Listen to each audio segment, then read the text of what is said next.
বিম্ববতীর কক্ষে একদিন বিধুশেখর গঙ্গানারায়ণ এবং নবীন কুমারকে ডেকে পরলোকগত রামকমল সিংহের উইল পাঠ করে শোনালেন। নবীন কুমারের বয়স মাত্র 6। সে উইলের ভাষা কিছুই বুঝে না।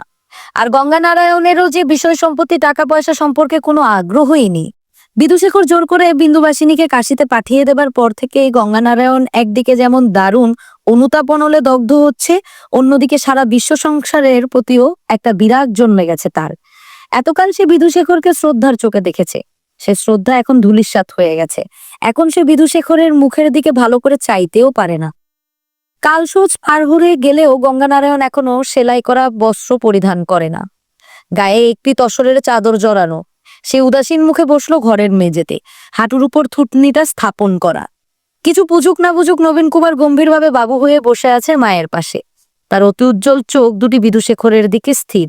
গঙ্গানারায়ণ ও নবীন কুমার দুজনেই মস্তক মুন্ডন করেছে। গঙ্গানারায়ণের মস্তক নগ্ন, আর নবীন কুমার পরেছে একটি লাল মলমলের টুপি। গলা হাঁকারি দিয়ে বিধুশেখর প্রথমে গঙ্গানারায়ণের দিকে তাকিয়ে বললেন, গঙ্গা, তোমাকে একটি জরুরি কথা আজ জানানো প্রয়োজন। এতদিন এ কথা গোপন ছিল, কিন্তু এখন তুমি বয়প্রাপ্ত হয়েছ, যথেষ্ট বিদ্যাবুদ্ধি আয়ত্ত করেছ। এখন আর গোপন রাখার কোনো কারণ দেখি না। তুমি রামকমল সিংহের ওরসজাত পুত্র নও, বিম্ববতী তোমার গর্ভধারিণী জননী নন। তবে এরা দুজনে তোমাকে এত স্নেহ করেছেন যে আপন পিতামাতাও অনেক সময় এতখানি করে না। রামকমল দীর্ঘকাল অপুত্রক ছিলেন, সেই অবস্থায় দত্তক নিয়েছেন তোমাকে। এই বংশের রক্ত গ্রহণ করছে নবীন কুমার। বিধুশেখর চকিতে একবার তাকালেন বিম্ববতীর দিকে। বিম্ববতীর মাথায় অনেকখানি ঘুমটা, তার মুখ দেখা যায় না। গঙ্গানারায়ণ মাটির দিকে চক্ষু রেখে চুপ করে রইল। বিধুশেখর যা বললেন সে তথ্য তার অজানা নয়। এসব কথা গোপন থাকে না। নিজের বাবা কিংবা মা সম্পর্কে গঙ্গানারায়ণের সামান্যতম স্মৃতিও নেই। জ্ঞান উন্মেষের পর থেকে সে রামকমল এবং বিম্ববতীকেই পিতামাতা বলে জেনে এসেছেন। কিন্তু নবীন কুমার জন্মাবার পর দাস দাসী স্বজন পরিজনরা আকারে ইঙ্গিতে তাকে জানিয়ে দিয়েছে তার আসল পরিচয়। তাতে কিন্তু গঙ্গানারায়ণের বড় কোনো আঘাত লাগেনি, কারণ তার তো কোনো অভাববোধ ছিল না। নবীন কুমার জন্মাবার পরও বিম্ববতী এবং রামকমল তার সঙ্গে আগের মতোই সমান স্নেহপূর্ণ ব্যবহার করেছেন। বিম্ববতীকে সে নিজের মা ছাড়া আর কিছু ভাবতেই পারে না। বিধুশেখর বললেন, এই কথাগুলি আজ তোমার বিশেষভাবে জানা প্রয়োজন এই জন্য যে রামকমলের উইলে তোমার আর নবীনের ভাগে কিছু ব্যাস কম রয়েছে। পাছে তুমি দুঃখ পাও, তাই তোমাকে আগে থেকে প্রস্তুত করে দিলাম। বস্তুত এই পরামর্শ রামকমলকে আমিই দিয়েছি। দত্তক গ্রহণ করার পর যদি নিজে ধর্মপত্রীর গর্ভে সন্তান জন্মায়, তবে সেই সন্তান বিষয় সম্পত্তি মুখ্য ভাগ্যের অধিকারী হবে। এটাই কৌলিক প্রথা। গঙ্গানারায়ণ এবার ধীর স্বরে বলল, আপনি সবকিছুই নবীন কুমারকে দিন, তাতে আমার কোনো আপত্তি নেই। সে আমার ভাই, আমি আমার সবকিছু তাকেই দিতে চাই। বিম্ববতী গঙ্গানারায়ণের বাহু ছুঁয়ে মৃদুভাবে ডাকলেন, গঙ্গা। গঙ্গানারায়ণ বিম্ববতীর পায়ে হাত রেখে বলল, মা। শুধু এই দুটি ডাক, এছাড়া কেউই আর কোনো কথা বলল না। বিধুশেখর এই ধরনের হৃদিক আন্দোলনের বিশেষ গুরুত্ব দেন না।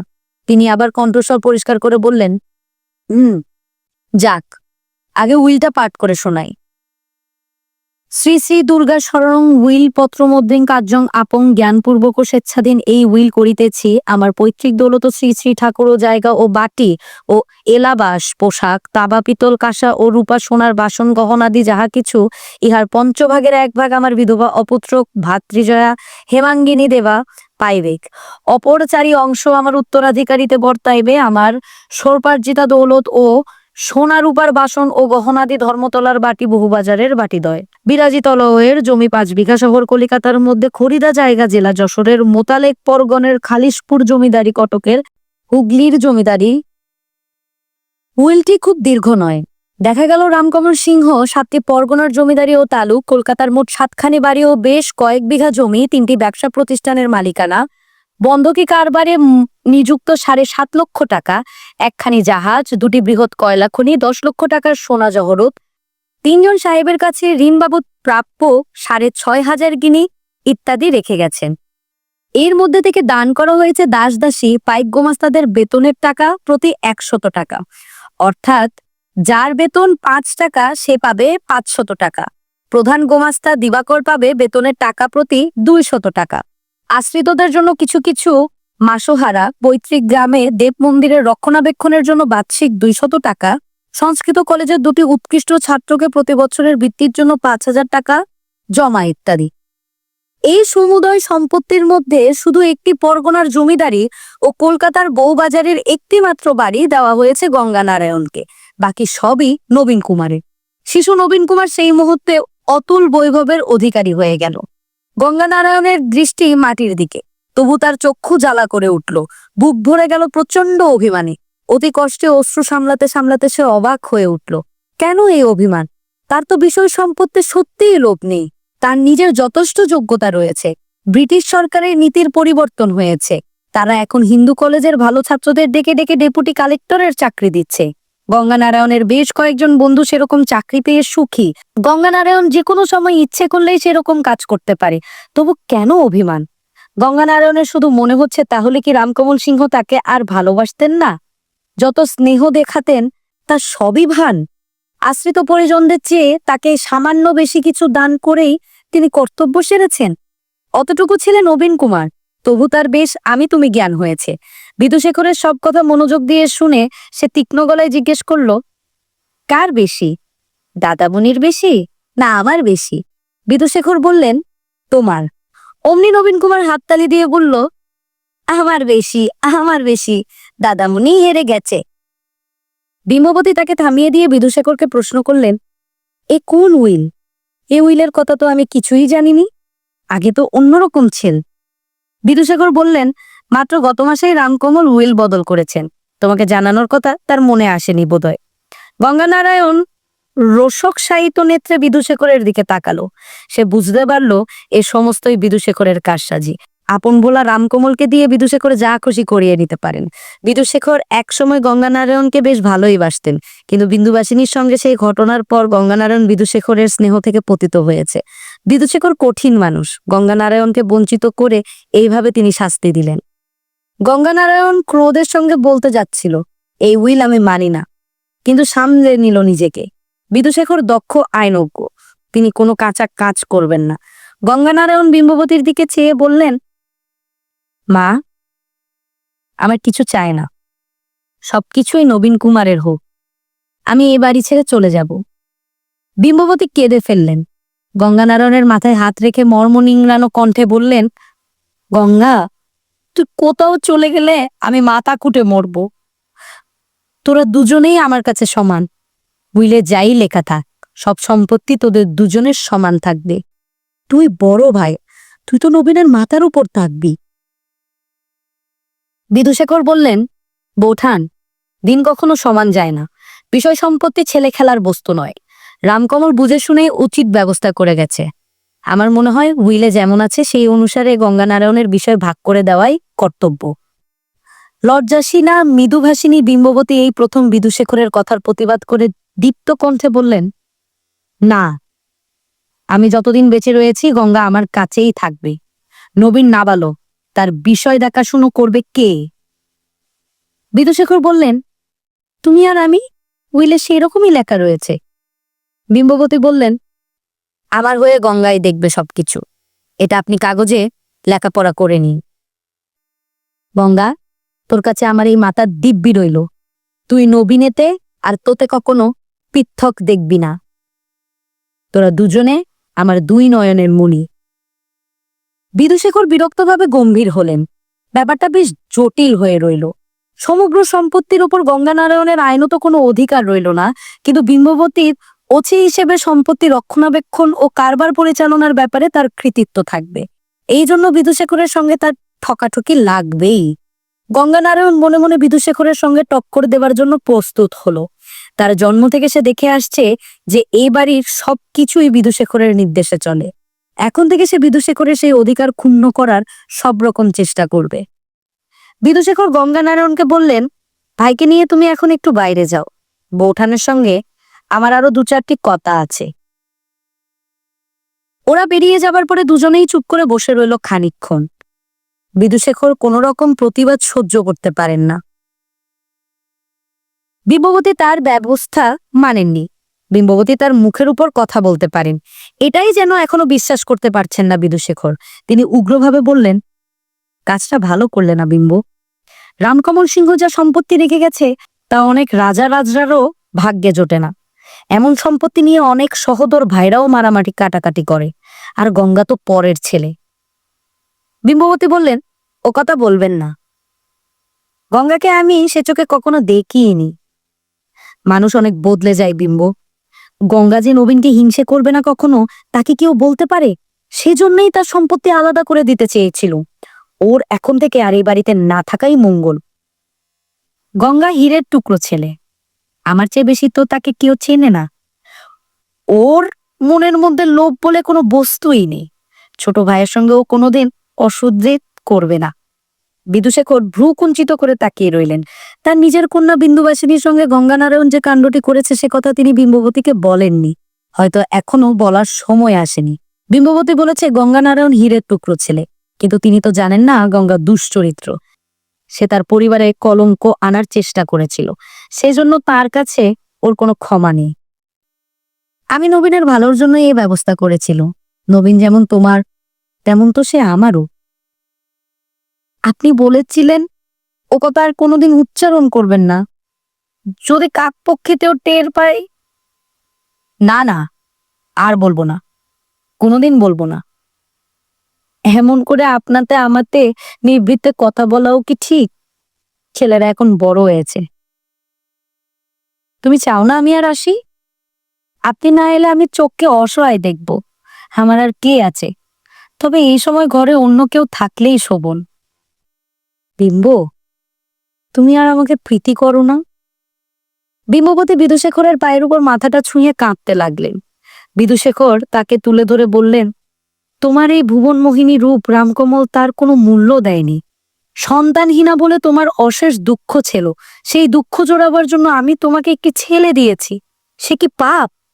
জীবনে আমি কোনো ভ্রষ্টাচার করিনি, শুধু তোমার কাছে হার মেনেছি আমি। দেখো, মানুষের নিয়তি কি বিচিত্র। আমার নিজের স্ত্রীর গর্ভে কোনো পুত্র সন্তান হলো না, আর তুমি একবার চাইতেই আমি তোমায় একটি পুত্র দিলুম। তুমি মুখ ফুটে চাওনি জানি, কিন্তু আমি বুঝেছিলুম তোমার দুঃখ। সেজন্যই লোভ বা কামের বশবর্তী হয়ে নয়, আমি তোমাতে উপগত হয়েছি কর্তব্যবোধে।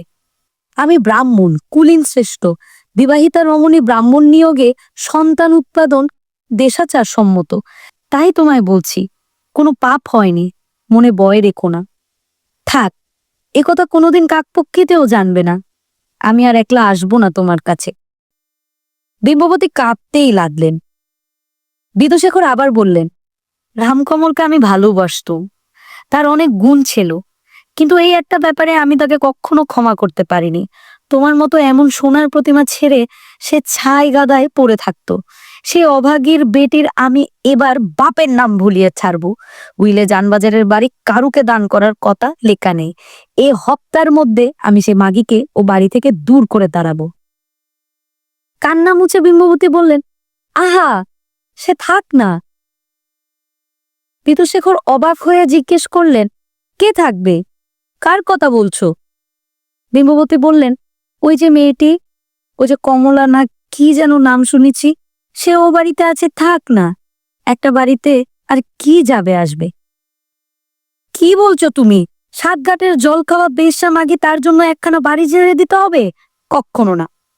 আহা, আমার স্বামী তাকে পছন্দ করতেন, তার মনে দুঃখ দেওয়া কি ঠিক হবে? তিনি তো ওর জন্যই বাড়িটা কিনেছিলেন। তাছাড়া শুনেছি সেটা নাকি আগে কোন চাঁড়াল না ডোমের বাড়ি ছিল।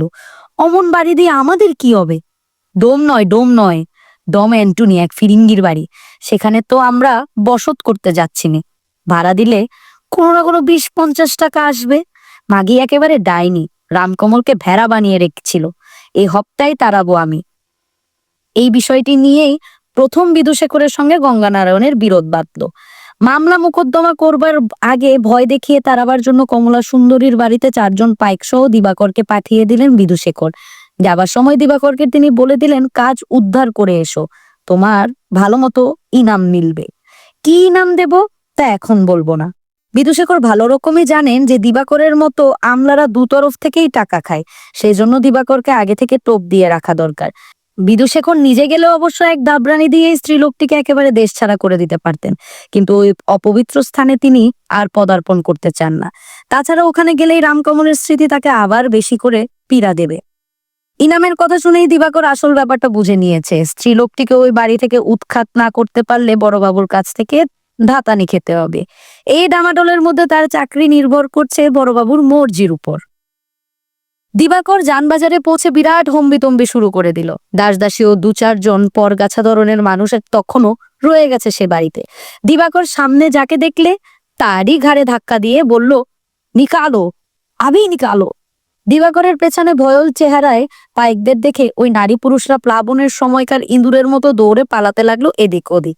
দিবাকর উঠে এলো দোতলায়। বড় মজলিস কক্ষটির মাঝখানে কুশের আসনে নিশ্চল হয়ে বসে আছে কমলা সুন্দরী। পরনে একখানি সাদা থান, দুহাতে কিংবা কণ্ঠে কোনো অলংকার নেই। খাঁটি হিন্দুর বিধবার মতো বেশ। মাথা অবশ্য মুন্ডন করেনি কমলা সুন্দরী। দীঘল খোলা চুল পিঠের উপর ছড়ানো। কমলা সুন্দরীর মুখে এখনো শোক ও বেদনার নরম লেখা। দিবাকরকে দেখে মুখ তুলে কমলা সুন্দরী প্রশ্ন করল, কে? দিবাকর কমলা সুন্দরীকে অনেক দিন থেকেই দেখছে। এই নারীকে সে এই বেশে দেখে হকচকিয়ে গেল। বিশেষ প্রয়োজনে দিবাকরকে রামকমল সিংহের খোঁজে কয়েকবার আসতে হয়েছে এখানে।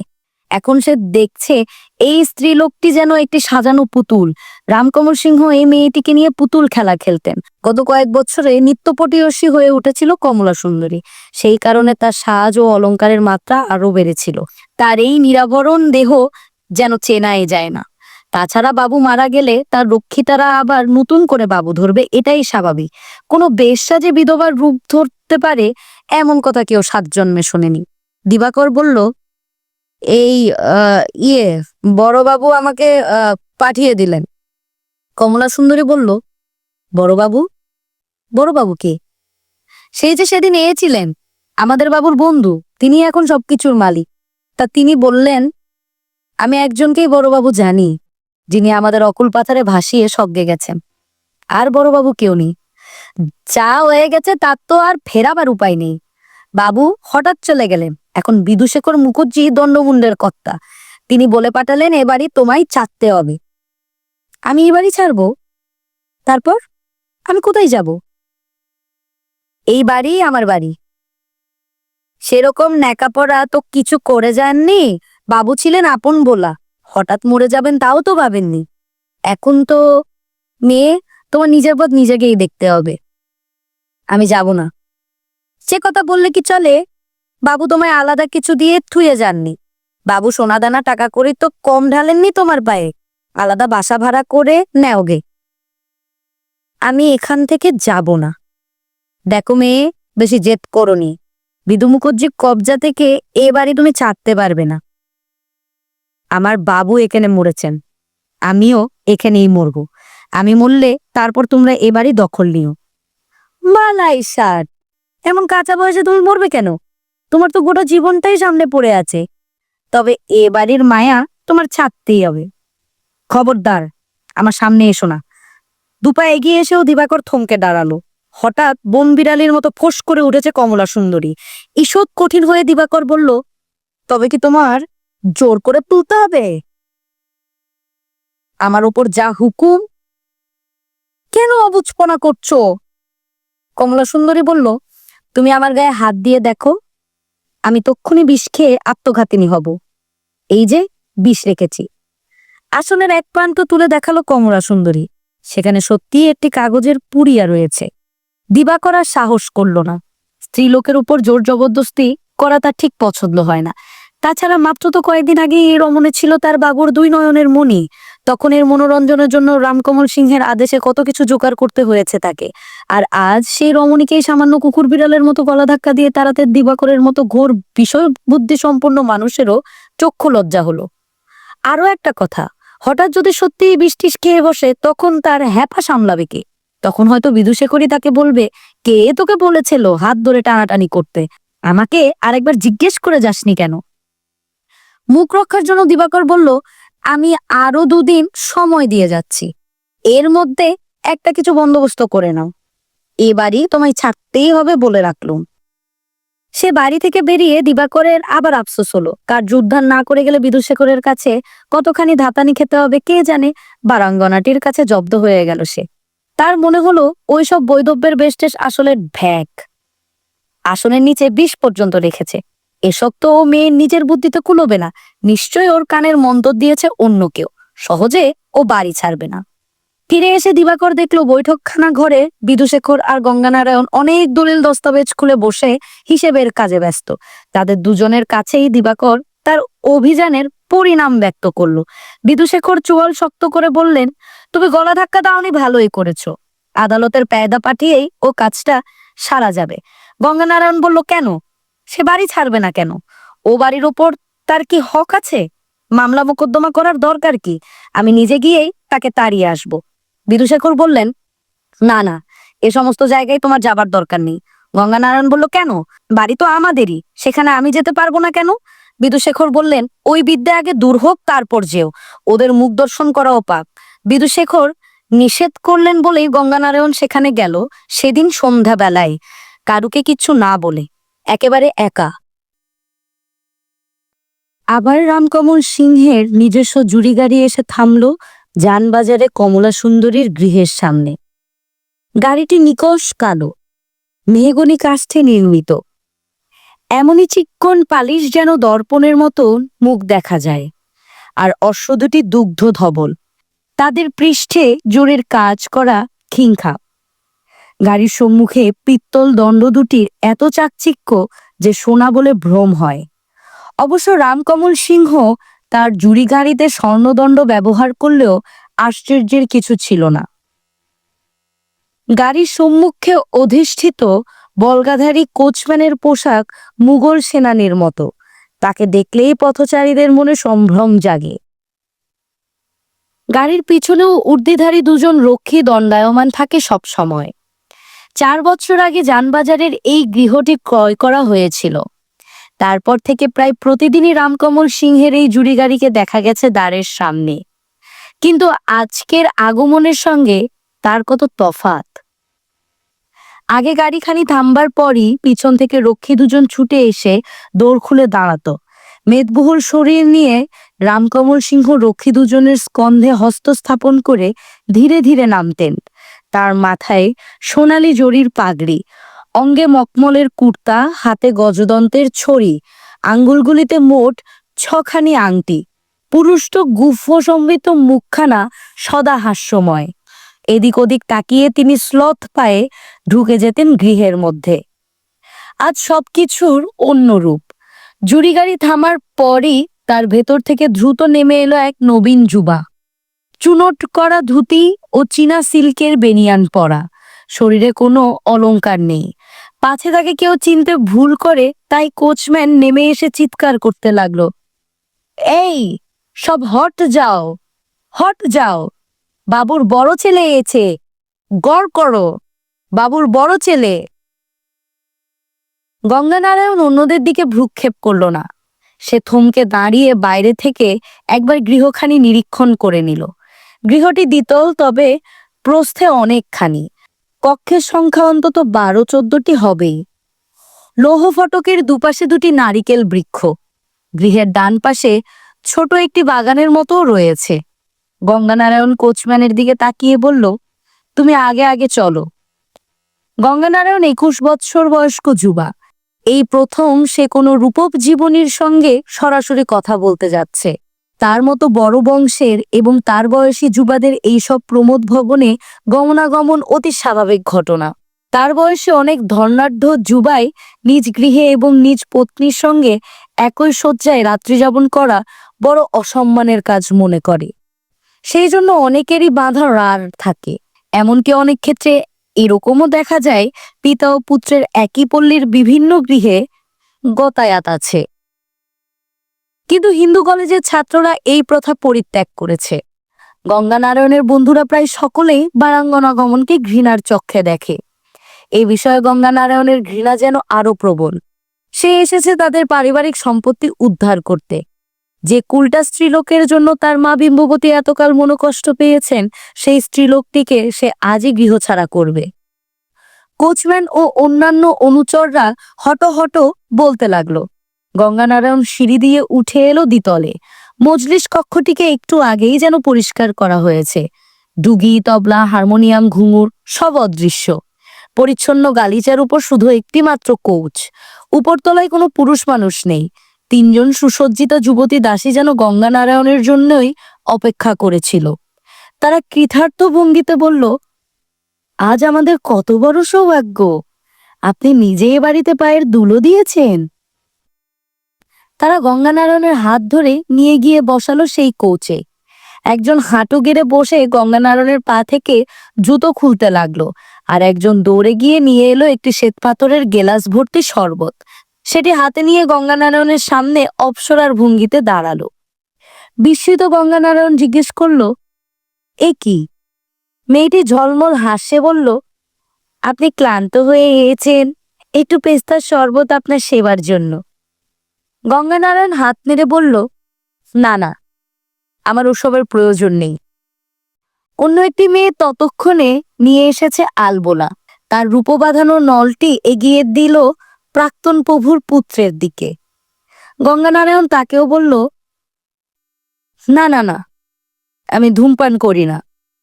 তখন তিনটি মেয়েই সমস্বরে বলল, আমরা আপনার দাসী, আপনি হুকুম করুন, আপনার জন্য কি আনবো।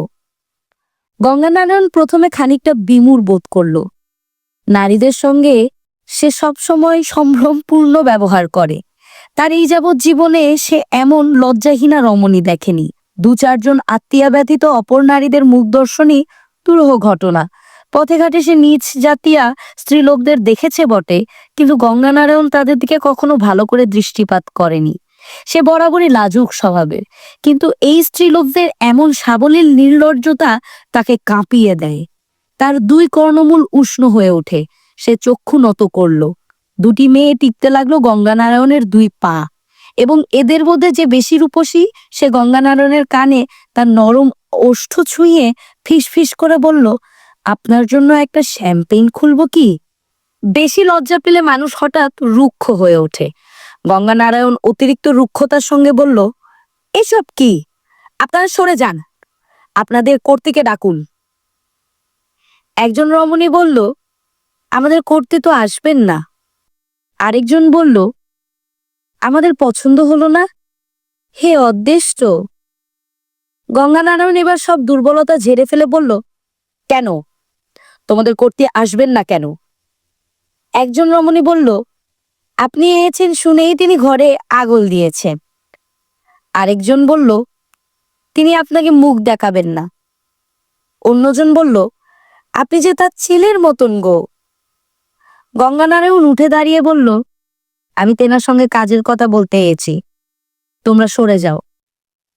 তখন দুই রমণী গঙ্গানারায়ণের দু হাত ধরে বলল, আহা, রাগ করছেন কেন গো বাবু? বসো বসো, আমরা হলুম গে অবলা, আপনাদের রাগ দেখলে যে আমাদের বুক কাঁপে। তারপর একজন তার উত্তাল বক্ষদ্বয়ের ওপর এক হাত রেখে সমুদর হাস্যে বলল, এই দেখো কেমন বুক কাঁপছে, দেখুন দেখুন, নিজে হাত দিয়ে দেখুন। অন্য একজন বলল, আমরা তোমার রাগ দেখে যদি দাঁত চিরকুটি হয়ে মরে যায়, তাহলে যে আপনার পাপ লাগবে। গঙ্গানারায়ণের মনে হলো সে যেন একটা ফাঁদে পড়েছে। কেন সে এখানে এলো? একবার ভাবলো সে দৌড়ে এখান থেকে পালিয়ে যাবে, কিন্তু তাহলে এই মেয়েরা তার পশ্চাতে খিলখিল করে বিদ্রুপ হাস্য করবে না? সে সিংহ পরিবারের জ্যেষ্ঠ সন্তান হয়ে পালিয়ে যাবেই বা কেন? এই গৃহ তাদের সম্পত্তি, এখানে সে ইচ্ছে করলে আগুন লাগিয়েও দিতে পারে। এবার সে কণ্ঠস্বর যথাসম্ভব গম্ভীর করে বলল, তোমাদের কর্ত্রীর সঙ্গে দেখা না করে আমি যাব না, তাকে শীঘ্র খবর দাও, এই আমার হুকুম। পরিহাসপ্রিয়া রমণীটি বলল, ছি, অমন কথা বলতে নেই, আমাদের যদি পছন্দ না হয় তবে আর কারুকে ডাকবো তো বলুন। সিঁড়ির কাছে বলিষ্ঠকায় কোচম্যান চুপ করে দাঁড়িয়ে আছে। গঙ্গানারায়ণ তার দিকে চেয়ে বলল, করিম বক্স, ঢুঁড়কে দেখো তো মালকান কাহা। তখনই মসজিদ কক্ষের একদিকে দ্বার খুলে গেল। সেখানে এসে দাঁড়ালো কমলা সুন্দরী। শুভ্র থান কাপড় পরা, সেই আগের মতোই বৈধব্য বেশ। অঙ্গে একটিও অলংকার নেই, পেটের উপর মেঘের মতো খোলা চুলের ডাল। কমলা সুন্দরীকে দেখে একেবারে স্তম্ভিত হয়ে গেল গঙ্গানারায়ণ। অনেকদিন ধরেই সে এই নারীর কথা শুনে আসছে। মনে মনে কমলা সুন্দরীর রূপ সে কল্পনা করে রেখেছিল, তার সঙ্গে এই নারীর সামান্যতম মিলও নেই। গঙ্গানারায়ণ ভেবেছিল ছলাকলা নিপুণা এই রমণী হবে মধ্যবয়সিয়া। অন্তত তার মা বিম্ববতীর সমবয়স্কা তো হবেই। এর ওষ্ঠ হবে তাম্বুল রঞ্জিত, দেহ ঈষৎ পৃথুলা, চক্ষু দুটি সুরমা আঁকা। কিন্তু একে দেখে যেন গঙ্গানারায়ণের নিজের চেয়েও ছোট মনে হয়, যেন বিন্দুবাসিনীর সমান। বিশেষত এই বৈধ প্রবেশের জন্যই বিন্দুবাসিনীর সঙ্গে মিলটির কথা গঙ্গানারায়ণের প্রথমেই মনে আসে। তার বক্ষে অমনি একটি মোচড় লাগে। কমলা সুন্দরী গঙ্গানারায়ণের দিকে দৃষ্টি স্থির রেখে কয়েক পা এগিয়ে এসে থমকে দাঁড়ালো। তারপর খুব শান্তভাবে ধীরে ধীরে বলল, আপনি, তুমি গঙ্গা? তোমার কথা কত শুনেছি, কত বড় বিদ্বান, কত গুণ।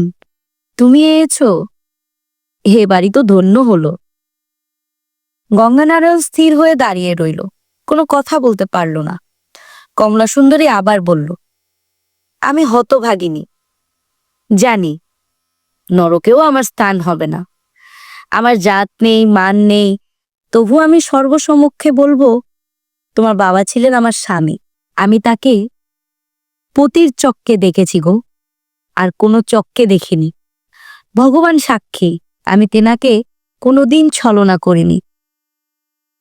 সহচারীদের দিকে ফিরে কমলা সুন্দরী সজল নয়নে বলল, তোরা বল, তোরা তো দেখেছিস সব, কোনোদিন আমি তেনাকে ছলনা করেছি? তিনি ছিলেন দেবতা তুল্য মানুষ। সহচারীরা বলল, সে কথাই তো এতক্ষণ এনাকে বুঝুচ্ছিল, বড়বাবু ছিলেন আমাদের দেবতা, তেনার ছেলেকে আমরা খাতির যত্ন করব না? কমলা সুন্দরী বলল, আমি অসহায়, দিনহীনা, ভাগ্যহীনা, ছেঁড়া কপালি। তিনি আমার অকুল পাথারে ভাসে চলে গেলেন, এই যে এখানে, ঠিক এই ঘরটায়। মৃত্যুর আগে আমার পানে চেয়ে তিনি বললেন, কোমল, আমি চললুম, তুমি এখানেই থেকো, আমি ওপর থেকে তোমাকে দেখব। সেই থেকে আমি এই বাড়ি ছেড়ে এক পা বেরোয়নি। গঙ্গা, তোমায় দেখে আমার বুকের মধ্যে উথালি পাথালি করছে, অবিকল যেন সেই মুখখানা বসানো, সেই রকম চাউনি। গঙ্গানারায়ণ একটি তপ্ত নিঃশ্বাস ছাড়ল। বাল্যকালে অনেকেই বলতো যে তার মুখের আদলে তার পিতার মুখের খুব মিল আছে। তখন বোধহয় তারা জানতো না যে গঙ্গানারায়ণের সঙ্গে তার পিতা রামকমল সিংহের কোনো রক্ত সম্পর্ক নেই। এই নারীও হয়তো সে কথা জানে না। কমলা সুন্দরী বলল, তুমি দাঁড়িয়ে রইলে কেন, বসো। গঙ্গানারায়ণ বলল, না, বসবার প্রয়োজন নেই। কমলা সুন্দরী বলল, তুমি যে এসেছো, এই আমাদের কত ভাগ্যি।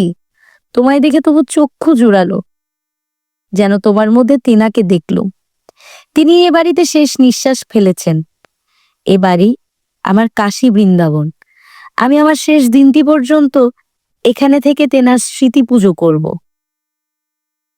বয়স প্রায় সমান হলেও কমলা সুন্দরী এমন ভাবে কথা বলছে যেন সে কত বড়। এই রমণীর স্মৃতি জুড়ে এখনো রয়েছেন রামকমল। গঙ্গানারায়ণ ওর দিকে চেয়ে থাকলেও তার বেশি করে মনে পড়তে লাগলো বিন্দুবাসিনীর কথা। এই নারীও যেন বিন্দুরই মতন অসহায়। বিন্দুকে একা জোর করে পাঠিয়ে দেওয়া হলো দূর বিদেশে, অথচ বিন্দুর তো কোনো দোষ ছিল না। আর কি কোনোদিন দেখা হবে বিন্দুর সঙ্গে? কমলা সুন্দরী বলল, পাইক বরন্দাজরা এসে জোর করে টানাটানি করলেও আমি যাব না। আমি এই পুণ্যভূমিতে বিষ খেয়ে মরব। আদালতের পায়দারা এসে যদি আমার মাথায় লাঠি মেরে রক্তারক্তি করে, তবু আমায় কেউ ঠাঁই নাড়া করতে পারবে না। গঙ্গানারায়ণকে তবুও নীরব দেখে কমলা সুন্দরী হঠাৎ থেমে গেল। তারপর কণ্ঠস্বর খুব সহজ করে সে জিজ্ঞেস করল, তুমি কি আমাকে এ বাড়ি থেকে দূর করে দেবার জন্য নিজে এসেছো? তুমি চুপ করে রয়েছ, লজ্জায় সে কথা বলতে পারছো না? বলো, সে কথা বলো। তুমি মুখ ফুটে একবার বললে আমি এই দণ্ডে এক কাপড়ে এই ভিটে ছেড়ে চলে যাব, একবারও পেছন পানে তাকাবো না, আর কোনোদিন তোমরা আমায় দেখতে পাবে না। যদিও এই কথা উচ্চারণ করলে আমার জিভ খসে যাওয়া উচিত, তবু আমি বলবো, গঙ্গা, তুমি আমার ছেলের মতন। তুমি বললে আমি সব শুনতে রাজি আছি। তুমি যদি আমায় আস্থা খুঁড়ে যেতে বলো। গঙ্গানারায়ণ আর নিজেকে স্থির রাখতে পারল না। আবেগ কম্পিত স্বরে বলল, মা, আপনাকে কোথাও যেতে হবে না। আপনি এ বাড়িতেই থাকবেন। কমলা সুন্দরী প্রায় চিৎকার করে উঠল, হাসি কান্না মেশানো সুরে বলল, মা, তুমি আমায় মা বললে? ওগো, আমার মতো মহাপাতকীয় যে উদ্ধার হয়ে গেল। সহচরীদের দিকে তাকিয়ে কমলা সুন্দরী বলল, ওরে, তোরা সব শুনেছিস? মা বলেছে, আমার প্রাণপতির ছেলে আমায় মা বলেছে। আমি ধন্য। কমলা সুন্দরী গঙ্গানারায়ণের হাত জড়িয়ে ধরে কাঁদতে লাগলো তীব্র আনন্দে। গঙ্গানারায়ণ অনভিজ্ঞ, জীবনের কতখানিই বা সে দেখেছে। নারীগণের আকস্মিক হাসি বা কান্নার মর্ম সে বিশেষ কিছুই বোঝে না। কমলা সুন্দরীর অঝোর কান্না দেখে তারও চোখে জল এসে যাচ্ছিল। অতি কষ্টে নিজেকে সামনে রেখে সে বলল, আপনি কোনো চিন্তা করবেন না, কেউ আপনাকে এখান থেকে সরাতে পারবে না, আমি কথা দিয়ে যাচ্ছি। পাশের যে ঘরটিতে রামকমল সিংহ শেষ নিঃশ্বাস ত্যাগ করেছিলেন, কমলা সুন্দরী সেই ঘরটিতে গিয়ে কাঁধে আঁচলের খুঁট জড়িয়ে হাঁটু গেড়ে বসে পড়ল। তারপর মেঝেতে কপাল ছুঁয়ে বলল, ওগো, তুমি শুনছো? তুমি দেখছো? তোমার ছেলে নিজের মুখে বলেছে আমি এখানে থাকবো। তোমার সুযোগ্য ছেলে, হীরের টুকরো ছেলে, সে আমায় মা বলেছে। গঙ্গানারায়ণ সিঁড়ির দিকে এগোতে যেতেই তিন সহচরী তাকে বলল, আপনি মানুষ নন গো, আপনি দেবতা। কথা দিন, আপনি মাঝে মাঝে আসবেন, আমাদের একটু সেবা করতে দেবেন গো। গঙ্গানারায়ণ বলল, না, সেরকম কথা দিতে পারি না, তবে ভয় নেই, তোমাদের কেউ বিরক্ত করবে না। সিঁড়ি দিয়ে নামবার সময় গঙ্গানারায়ণ অনুভব করল তার সর্বশরীর কাঁপছে। কেন কাঁপছে তা সে নিজেই বুঝতে পারল না। স্বল্প ভাষা, উন্মুক্ত স্বভাবের এতগুলি রমণীকে এত কাছ থেকে সে কখনো দেখেনি। এদের প্রতি তার অত্যন্ত ঘৃণা ছিল, অথচ আজ এদের মুখোমুখি এসে তো তেমন ঘৃণা লাগলো না। তার মনে হলো এরা সবাই যেন বিন্দুবাসিনীর মতো নিয়তির পরিহারে এরকম অবস্থার মধ্যে পড়েছে। সে বাড়ি থেকে বেরিয়ে এসে গঙ্গানারায়ণ জুড়ি গাড়িতে উঠে বলল, গাড়ি ঘোরাও। কোচম্যান জিজ্ঞেস করল, হুজুর, এবার কোন দিক থেকে যাব? গঙ্গানারায়ণ একটুক্ষণ ইতস্তত করল। সত্যিই তো, সে কোথায় যাবে এখন? এখনই গৃহে ফিরে যেতে তার ইচ্ছে হলো না।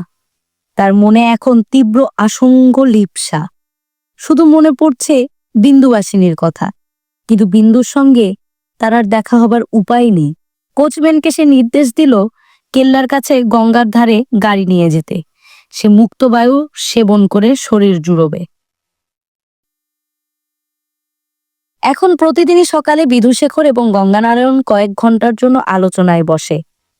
রামকমল সিংহের বিস্তীর্ণ সম্পত্তি কোনটি কোথায় কি অবস্থায় আছে তা গঙ্গানারায়ণের বুঝে নেওয়া প্রয়োজন। এই সম্পর্কে গঙ্গানারায়ণ নিজেই উৎসুক প্রকাশ করেছে। কিছুদিন আগেও বিষয় আশয় সম্পর্কে তার কোনো মোহ ছিল না, কিন্তু উইলে সে নিজে বঞ্চিত হয়েছে বলেই যেন হঠাৎ তার আগ্রহ বেড়ে গেছে। সে নিজে কিছু চায় না, কিন্তু বিধুশেখরের কর্তৃত্ব সে খর্ব করবেই। ভবিষ্যতে নবীন কুমার যখন সাবালক হবে, তখন গঙ্গানারায়ণ সম্পূর্ণ সম্পত্তি তার হাতে তুলে দেবে। সিংহ পরিবারকে সে বিধুশেখরের রাহুগ্রাস থেকে মুক্ত করবেই। কথাবার্তা হয় অতি শুষ্কভাবে। আগেরকার সেই স্নেহ শ্রদ্ধার সম্পর্ক আর নেই। বিধুশেখর এখনো তার ব্যক্তিত্বের প্রভাব খাটিয়ে গঙ্গানারায়ণকে জালে আবদ্ধ করতে চান, কিন্তু গঙ্গানারায়ণ আর কোনোদিন সেরকম অভিভূত হবে না। আলোচনা শেষ হবার পর বিধুশেখর বললেন, এই পর্যন্ত মোটামুটি তুমি বুঝলে, এবার তুমি ইব্রাহিমপুরের তালুকটা ঘুরে দেখে এসো। সেখানকার প্রজারা বেগরবাই করছে।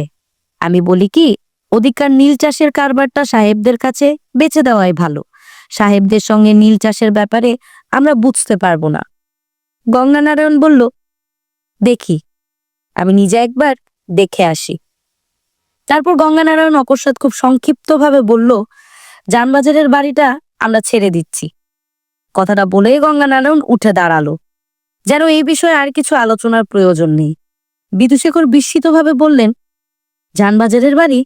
কোন বাড়ি? যে বাড়ি ডম আন্টুনির কাছ থেকে কেনা হয়েছে? গঙ্গানারায়ণ বলল, হ্যাঁ, সে বাড়ি আমার পিতা আমাদের ভোগে লাগাবার জন্য কেনেননি। সে বাড়ি তিনি অন্য একজনকে দিয়ে গেছেন।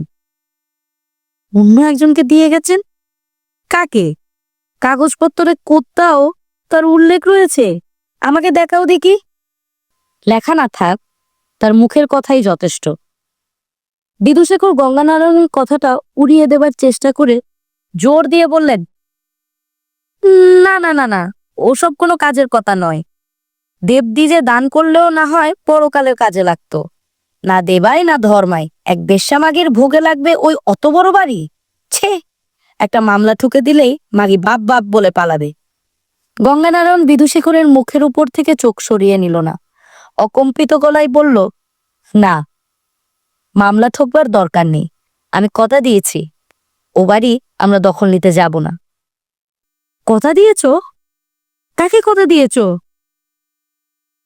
আপনি তার নাম জানেন। আমার পিতার মৃত্যুর সময় আপনি তাকে দেখেছিলেন। কমলা বলে সেই ছুরিটা, তাকে তুমি কথা দিয়েছ? তাকে তুমি কোথায় দেখলে? আমি গিয়েছিলুম ও বাড়িতে। তুমি গেছলে? তুমি কি আজকাল ওইসব পাড়ায় যাতায়াত শুরু করেছো নাকি? হ্যাঁ, শুরু করেছি। ভাবছি মাঝে মাঝেই যাব। এই বিষয়ে তো আমি আপনার কাছে কোনো শপথ করিনি। গঙ্গানারায়ণ ঘর থেকে বেরিয়ে যাচ্ছিল। বিধুশেখর বজ্র গম্ভীর কণ্ঠে ডেকে বলল, শোনো, তুমি ওই কমলা ছুরিটাকে কথা দিয়েছ কোন এখতিয়ারে?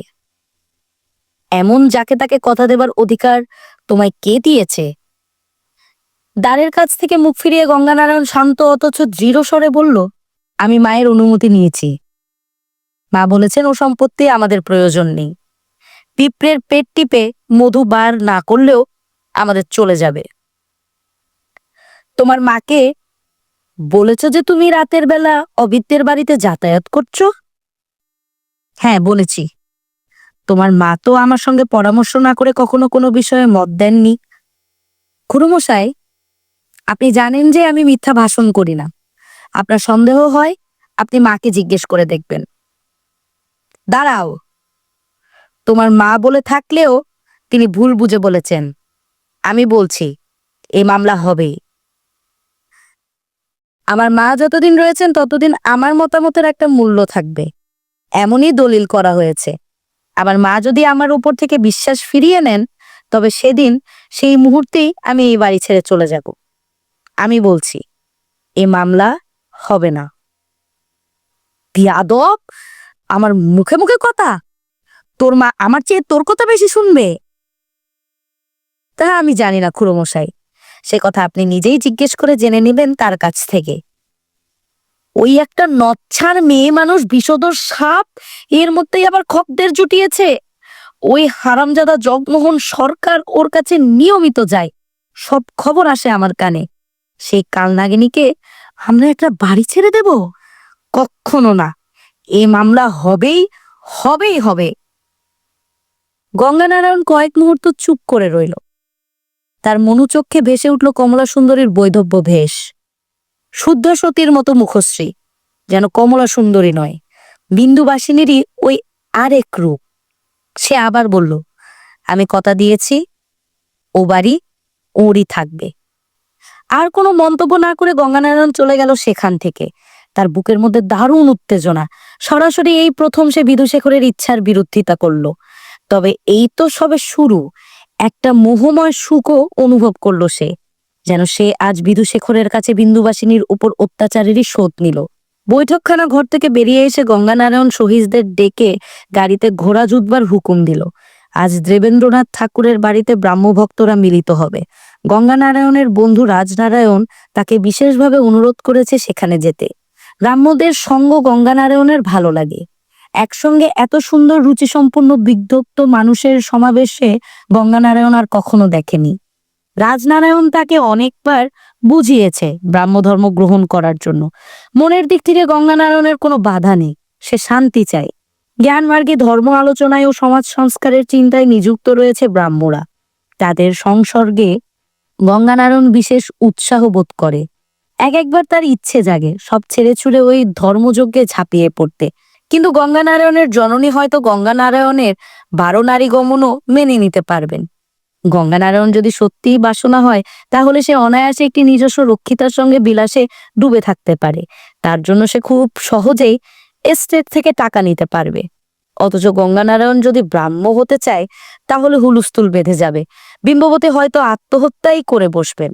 ব্রাহ্মরা ঠাকুর দেবতা মানে না, এ কথা শুনে একদিন বিম্ববতী বলেছিলেন, কোনো ছেলে যদি অমন অনাচিষ্টি করে, তবে তার মুখ দেখার চেয়ে তার বাপ মায়ের মরে যাওয়াই ভালো। গঙ্গানারায়ণ আরো কিছু বলতে যাচ্ছিল, বিম্ববতী কানে আঙ্গুল দিয়ে বলেছিলেন, না, বলিসনি, অমন কথা শোনাও পাপ।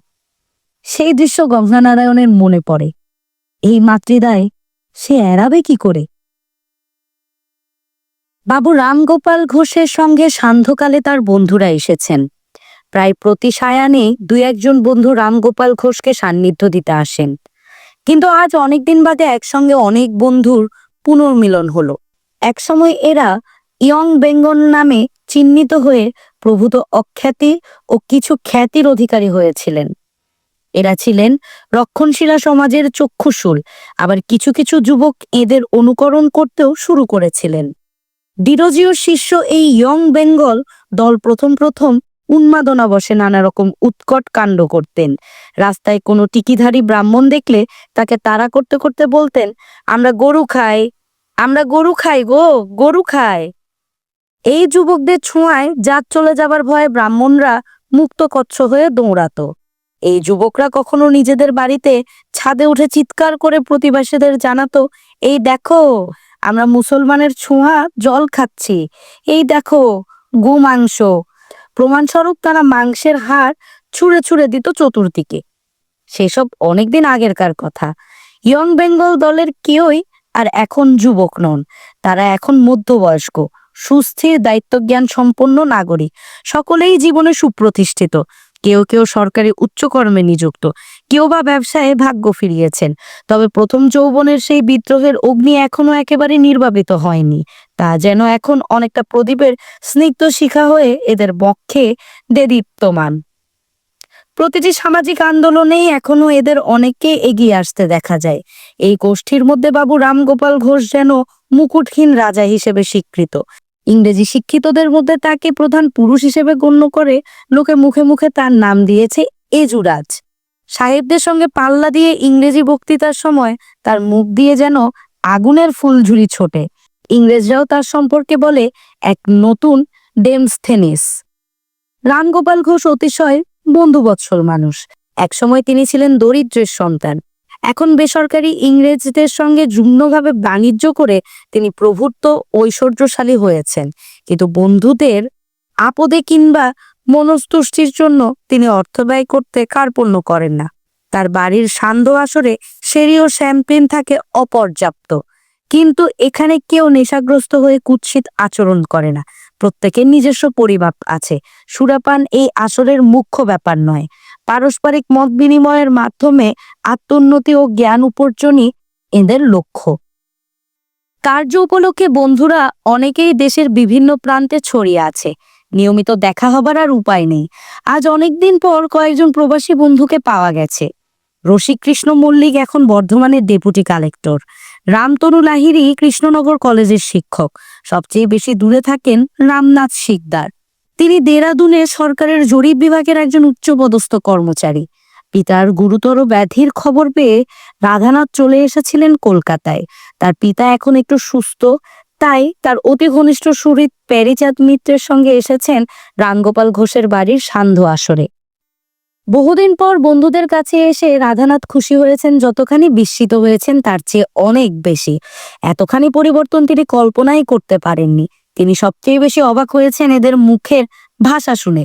তাদের ছাত্র বয়সে তারা নিজেদের মধ্যে সবসময় ইংরেজিতে কথা বলতেন। বাংলা ভাষার কোনো স্থানই ছিল না প্রায়। নেহাত বাড়িতে বাবা মায়ের সঙ্গে বাংলায় কথা বলতে হতো।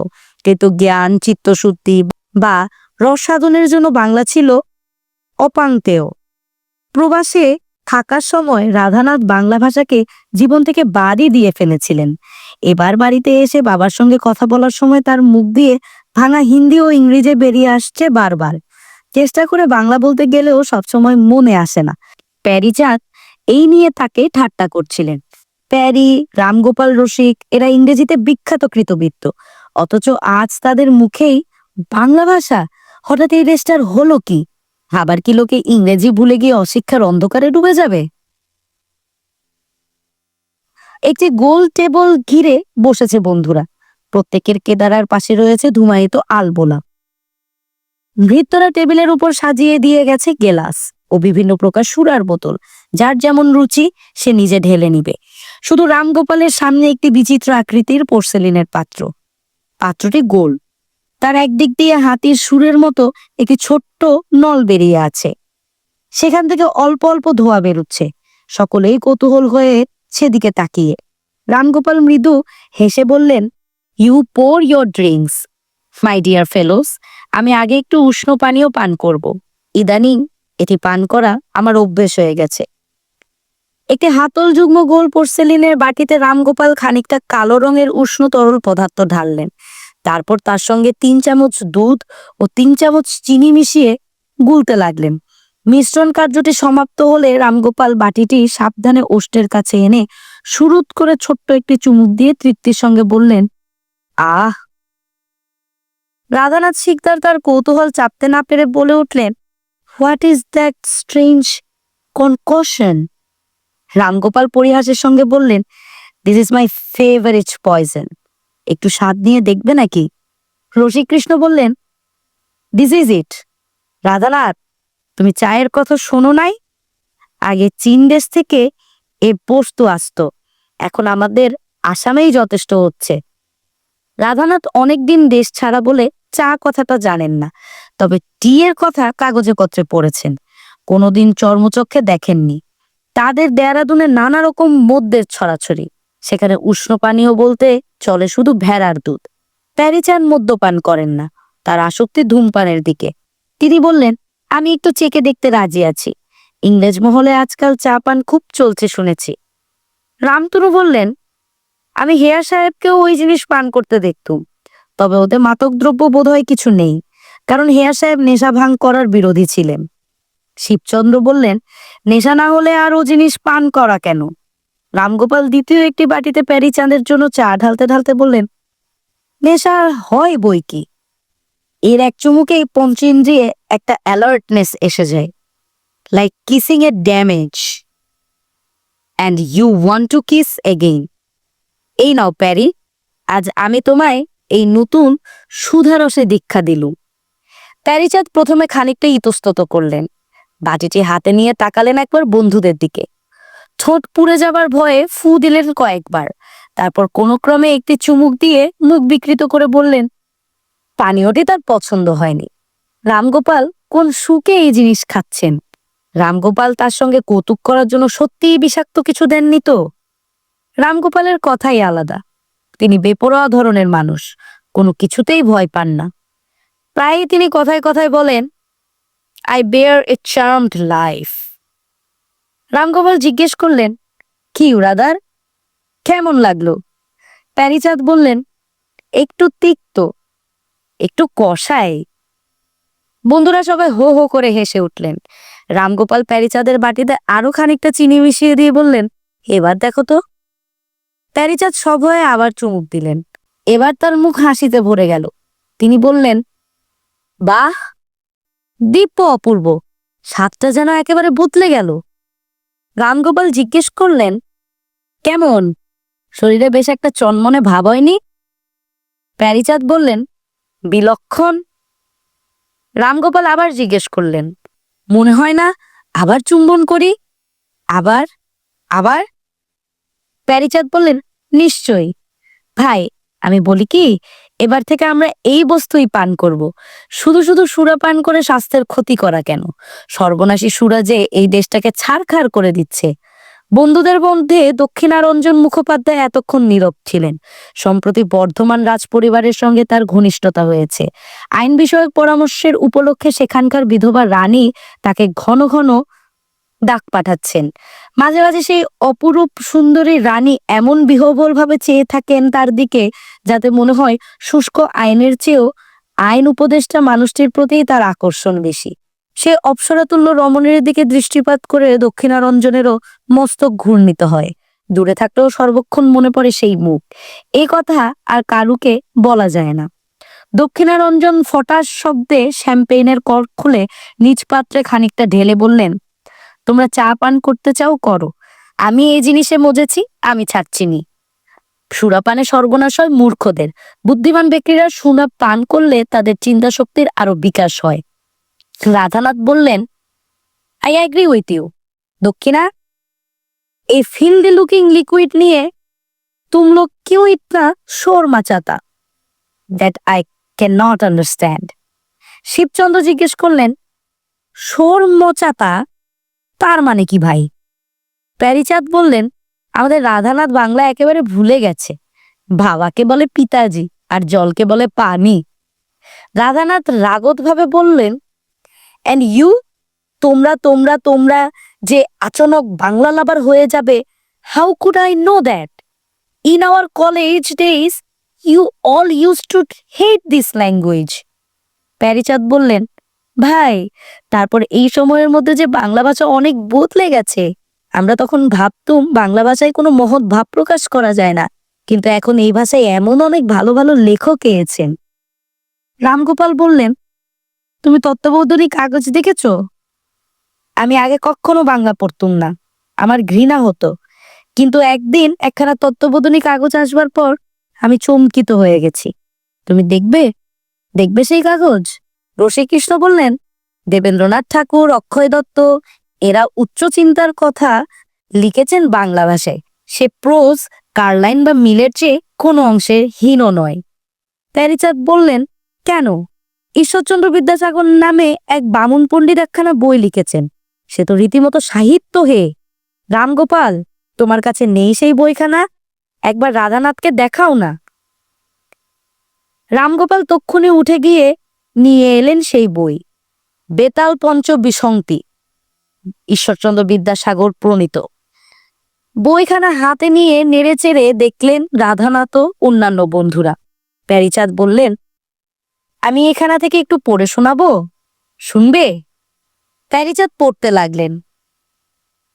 ধর্মপুরে গোবিন্দ নামে ব্রাহ্মণ ছিলেন। তাহার দুই পুত্র, ততমধ্যে একজন ভোজন বিলাসী, অর্থাৎ অন্নেয় ব্যঞ্জনে যদি কোনো দোষ থাকিত তাহা দুর্গেয় হইলেও ওই অন্নেরও ওই ব্যঞ্জনের ভক্ষণে তাহার প্রবৃত্তি হইত না। দ্বিতীয় শয্যা বিলাসী, অর্থাৎ শয্যায় কোনো দুর্লগ্ন বিঘ্ন ঘটিলেও সে তাহাতে শয়ন করিতে পারিত না। এই এক বিষয়ে তাহাদের অসাধারণ ক্ষমতা ছিল। ঈদৃশ্য বিস্ময়জনক ক্ষমতার বিষয়ে তদন্ত্র নরপতির কর্ণগোচর হইলে তিনি তাহাদের ওই ক্ষমতার পরীক্ষাত্রে সাতিশয় কৌতূহলাবিষ্ট হইলেন এবং উভয়কে রাজধানীতে আনাইয়া জিজ্ঞাসিলেন, তোমরা কে কোন বিষয়ে বিলাসী? পড়া থামিয়ে প্যারিচাঁদ জিজ্ঞেস করলেন, কেমন এমন সুললিত অথচ গুরু গম্ভীর বাংলা ভাষা তোমরা আগে শুনেছ কি? এই ভাষা কি অবজ্ঞার বস্তু? একমাত্র রাধানাথ ব্যতীত আর সকলেই উচ্চ প্রশংসা করলেন। দক্ষিণারঞ্জন বললেন, রচনাটি তো সুন্দর বটে, কিন্তু এমন বই কিনবে কে? বাংলা ভাষার গ্রন্থে ভদ্রশ্রেণীর লোকেরা কিনতে চাইবে কি? প্যারিচাঁদ বললেন, আমি শুনেছি বইটি প্রকাশ হওয়া মাত্র বেশ কয়েকটি শোরগোল পড়েছে। মার্শাল সাহেব ফোর্ট উইলিয়াম কলেজের জন্য এই বই 100 কপি কিনে নিয়েছে। পাঠকরাও এই বই কেনার জন্য হুড়ুহুড়ি করছে। লোকের মুখে মুখে রটে গেছে যে এখানেই বাংলার প্রথম সাহিত্য পদবাচ্য গ্রন্থ। এর লেখক ঈশ্বরচন্দ্র সম্পর্কেও লোকের দারুণ কৌতূহল। রাধানাথ বেশ বিমূঢ় বোধ করলেন। দেবেন্দ্র ঠাকুর, অক্ষয় দত্ত, ঈশ্বরচন্দ্র বিদ্যাসাগর এইসব ব্যক্তিদের তিনি নামও শোনেননি আগে। তবু দেবেন্দ্র ঠাকুর না হয় বোঝা গেল বিখ্যাত দ্বারকানাথের জ্যেষ্ঠ সন্তান, কিন্তু অক্ষয় দত্ত, ঈশ্বরচন্দ্র বিদ্যাসাগর এইসব অজ্ঞাত কুলশীলারা কারা?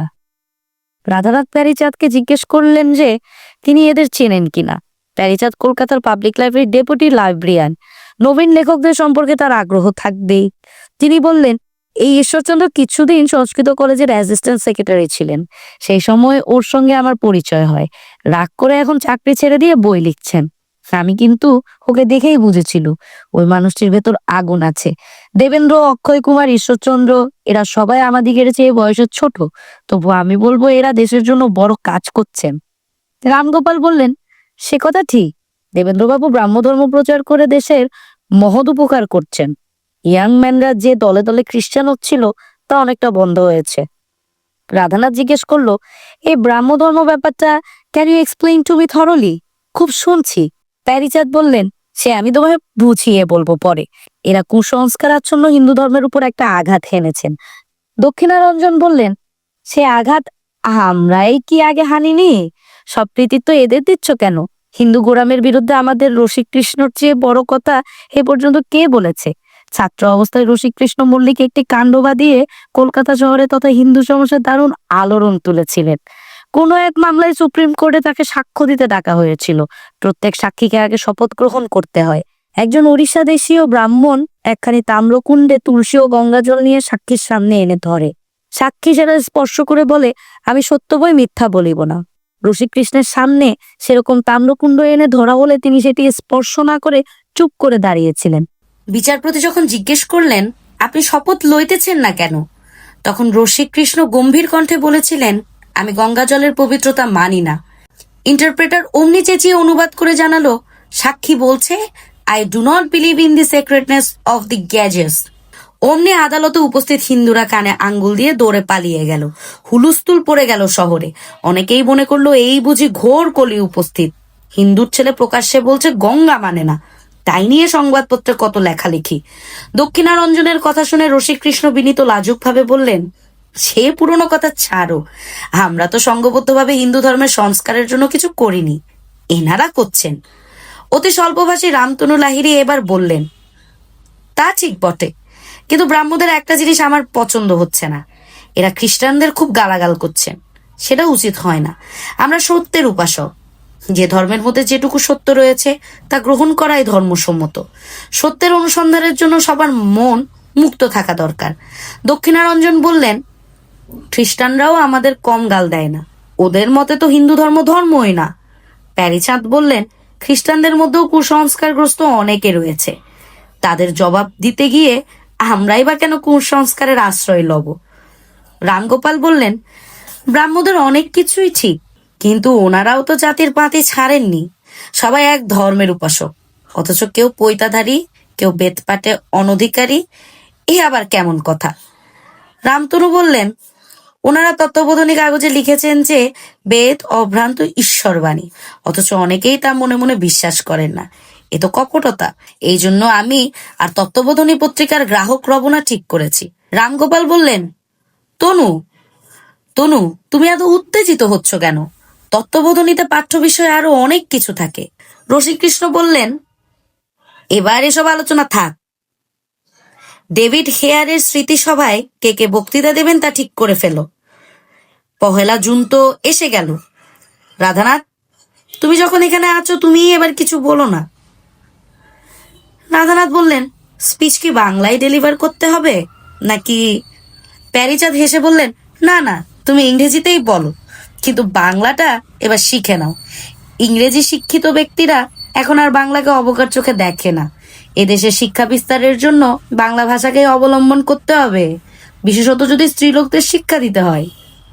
রাধানাথ চমকে উঠে জিজ্ঞেস করলেন, তোমরা কি ফিমেল এডুকেশনের কথা থিঙ্ক করছো? এদেশে তা পসিবল? দক্ষিণারঞ্জন বললেন, কেন সম্ভব নয়? নারীদের আমরা কতকাল অন্ধকারে রাখবো? এমন সময় গৃহের বাইরে থেকে একটা বিষম হট্টগোল শোনা গেল। নানান কণ্ঠের উত্তেজিত আওয়াজ সারিয়ে শোনা যাচ্ছে কয়েকটি কণ্ঠের কান্না। কৌতূহলী হয়ে সকলে এসে দাঁড়ালেন দ্বিতলের নিকটস্থ অলিন্দে। ব্যাপারটা অবশ্য এমন কিছু অভিনব নয়। একটি মৃতদেহকে বহন করে নিয়ে চলছে শ্মশান যাত্রীরা, সঙ্গে অনেক লোকজন। গ্রীষ্মের এই মাঝামাঝি সময়ে শহরে মৃত্যুর সংখ্যা খুবই বেড়ে যায়। ওলা ওঠার প্রকোপ এই সময়েই বেশি হয়। দিন রাতি পথে শোনা যায় হরিধ্বনি, তবে সন্ধ্যার পর শ্মশান যাত্রীদের কণ্ঠে এই হরিধ্বনি পরিণত হয় গর্জনে। মাতাল ও গেজেলরা নেশাদ্রব্য সংগ্রহণের আশায় এগলি ওগলি গিয়ে জিজ্ঞেস করে, হ্যাঁ গা, আজ কেউ মরল? আজ কেউ মরল? হ্যাঁ গা, কেউ মরল? আমরা শ্মশান বন্ধুরা যে বৃথা বয়ে যাচ্ছি গো। মৃতদেহের পিছনে পিছনে একটি 10-11 বছরের বালিকা একবার মাটিতে লুটিয়ে পড়ছে। কিছু লোকজন তাকে ধরে তোলবার চেষ্টা করতেই সে মৃগী রোগীর মতো ছটফটিয়ে আবার ছিটকে পড়ছে মাটিতে। বালিকাটির মুখখানি সিঁদুরে মাখামাখি, খোলা চুল, ধুলোয় ধূসর। মেয়েটি আর একবার মাটিতে গড়াতেই দুজন বলশালী লোক তাকে দুদিক থেকে শূন্যে তুলে বহন করে নিয়ে চলল। রামগোপাল এবং তার বন্ধুদের ধারণা হলো যে ওই লোকগুলি ওই বালিকাটিকে বল প্রয়োগ করে নিয়ে যাচ্ছে। শ্মশানে স্ত্রী লোকদের নিয়ে যাবার প্রথা তো ইদানিং আর নেই। অন্য কোনো আশঙ্কার কথা মনে পড়ে। ওরা সকলে তত্তর করে নিচে নেমে এলেন। বালিকাটিকে যদি জোর করে নিয়ে যাওয়া হয় তাহলে ওরা প্রতিরোধ করবেন। আইনগতভাবে নিষিদ্ধ করা সত্ত্বেও এখনো গ্রাম থেকে মাঝে মধ্যে সতীদাহের কথা কানে আসে। কলকাতাতেও সেরকম ঘটনা বিচিত্র কিছু নয়। রামগোপাল সেই বালিকা বহনকারী দুই ব্যক্তির মধ্যে একজনের গতিরোধ করে দাঁড়িয়ে জিজ্ঞেস করলেন, একে আপনারা কোথায় নিয়ে যাচ্ছেন? সেই ব্যক্তি রুক্ষ স্বরে বলল, জাহান্নামে। তখন রামগোপালের সব বন্ধুরাও তাকে ঘিরে দাঁড়ালেন এবং ক্রুব্ধ রাধানাথ লোকটিকে মারবার জন্য উদ্যত হলেন। তখন লোকটি বলল, মশাই করেন কি? এই মেয়েটি পাগল হয়ে গেছে। রামগোপাল বলল, তোমরা আগে ওকে ছেড়ে দাও, তারপর আমি দেখছি ও কেমন পাগল। প্যারীচাঁদ বললেন, এক্ষুনি কোতোয়ালিতে সংবাদ দেব। দ্বিতীয় লোকটি বলল, আরে খেলো যা, আপনারা কি ভাবছেন আমরা ওকে জোর করে নিয়ে যাচ্ছি? এ পাগলি কিছুতেই বাড়িতে রইবে না। আমরা কতবার ঠেলে ঠেলে নিয়ে এলুম। ওর স্বামী মারা গেছে, বাড়িতে আর মেয়ে মানুষ কেউ নেই। আমরা ওকে কি করে আটকায় বলুন? রামগোপাল বালিকাটিকে জিজ্ঞেস করলেন, তুমি কেন শ্মশানে যাচ্ছ? বালিকাটির চোখ সত্যি উন্মাদের মতো। সে তীব্র স্বরে বলল, মরতে যাচ্ছি, মরতে। তুমি কে গা? রামগোপাল বললেন, তুমি কেন মরবে? মেয়েটি বলল, বেশ করব। শ্মশান যাত্রীর দল থেমে গেছে। আরো কিছু পথ চলতে উটকো লোক ভিড় জমিয়েছে সেখানে। আর মেয়েটি খ্যাপাটে গলায় চিৎকার করছে, আমায় ছেড়ে দাও, আমায় ছেড়ে দাও, আমি মরবো। প্যারীচাঁদ বললেন, কোতোয়ালিতে খবর দেওয়া ছাড়া গতান্তর নেই। আমি যাচ্ছি। শ্মশান যাত্রীরা ভয় পেয়ে গেছে। তারা বলল, ও মশাই, আমাদের কি দোষ দেখলেন? এ মেয়ে যে নিজেই যেতে চায়।